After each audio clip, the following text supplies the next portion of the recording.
Well, hello everyone. In this new video, we're going to see the section 7 of the book. Now, we're going to see, we have seen like how to calculate the mean, standard deviation, variance. Well, for example, if we have a sample and we only calculate the mean, that doesn't give us like which value, if we like take any value of the sample, which will be the value of the next one. We only know the mean, but it will never be exactly the mean. So what can we do about it? Well, what can we do about it is that we can calculate what is known as confidence intervals.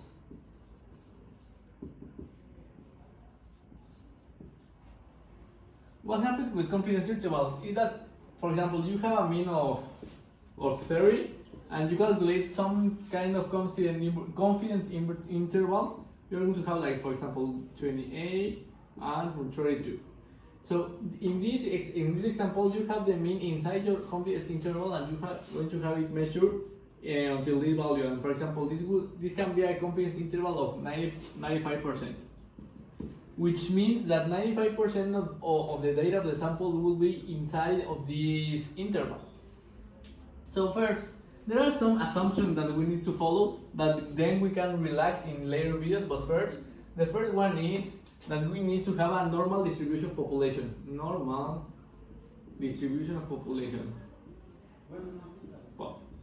And two, the second one is we have to know the standard deviation of population. So you remember this part of population. These are the two main assumptions that we start with this part. Later in the next video, we are going to relax this assumption because, for example, for many populations, it's a little bit difficult to know the exact standard deviation, and some populations are not normal. But let's first start with this. Now, when we want to calculate the confidence interval, we have this. For example, we have here our normal distribution of our sample that we're measuring, and we have here two parts. Now, we want, for example, a 95% confidence interval, which means that inside this part of here, we have a 95% of the data of the sample. And this part is going to be measured by C alpha over 2. I'm going to explain this in a moment. Well, this is how our calculations are going to be seen. We need to calculate this part, and we need to take out this data over here. There is the one that is upper, that is the lower 5% of the upper 95%. So how do we calculate this?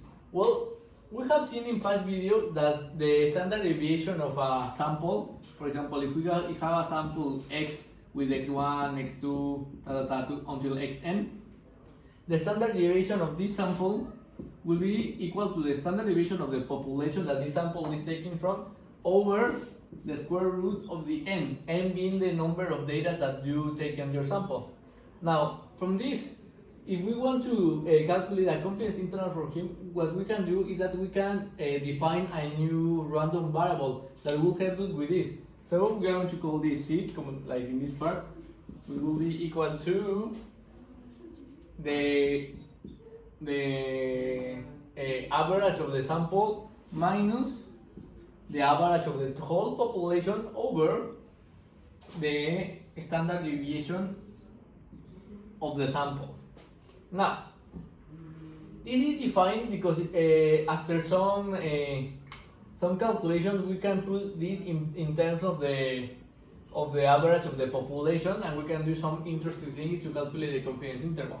So, what happens here? Now, for example, if we want to have the 95% of the population, there are some tables that give you the value that this must have in order to have this. I'm going to write it for 95%, and I'm going to explain how to get it in the tables later. So, the probability of this being over 1.93, that will be the value of C alpha over 2, and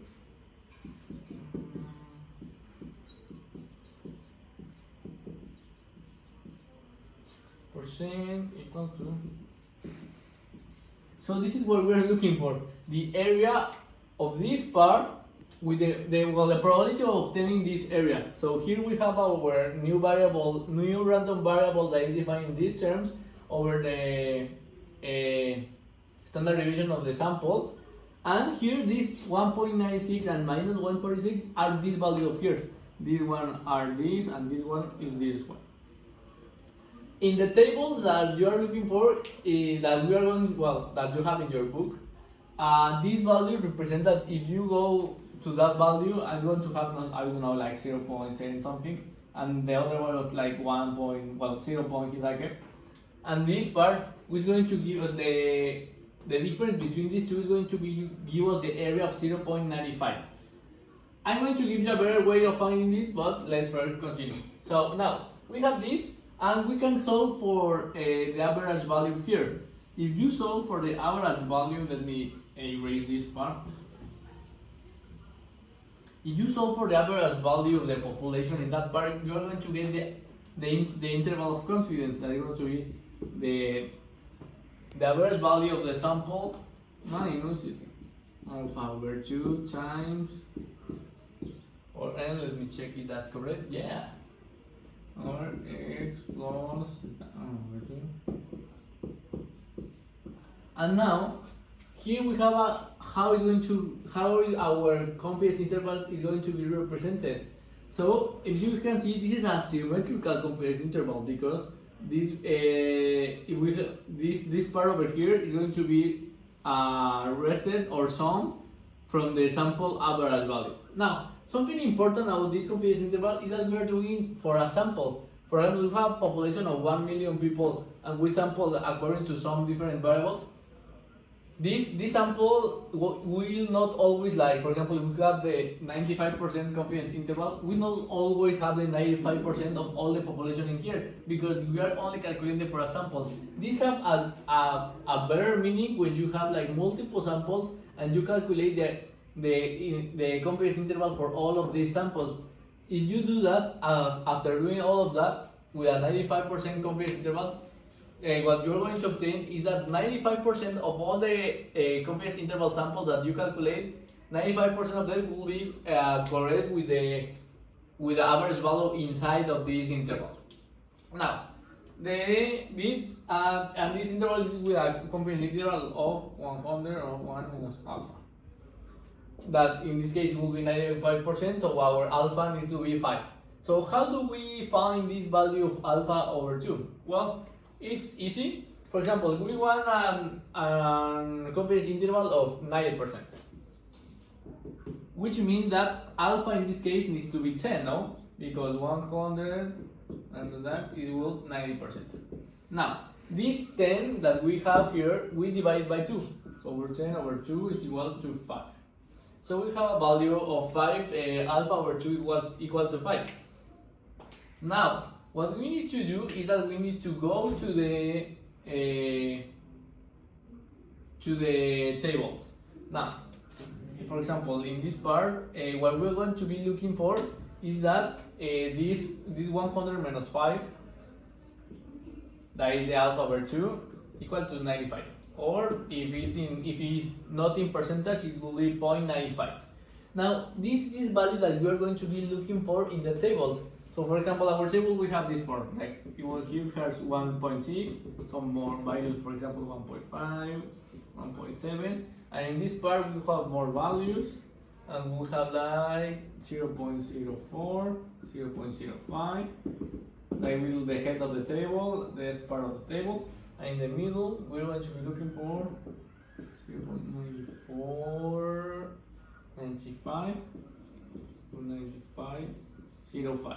So, as you can see, the closest value of 0.95% finding this table will be these two.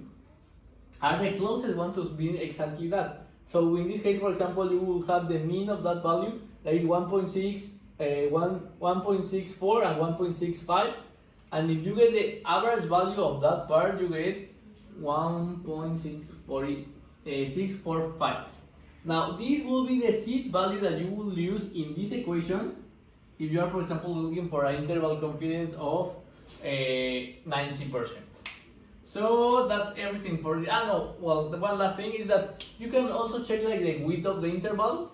That's a formula that was like derived in some forms that we are not really interested in this video. And I'm only going to give you the formula so you can have it. So it will be n times 2 times z over alpha over 2 times the standard deviation of population over the width of what you want over 2.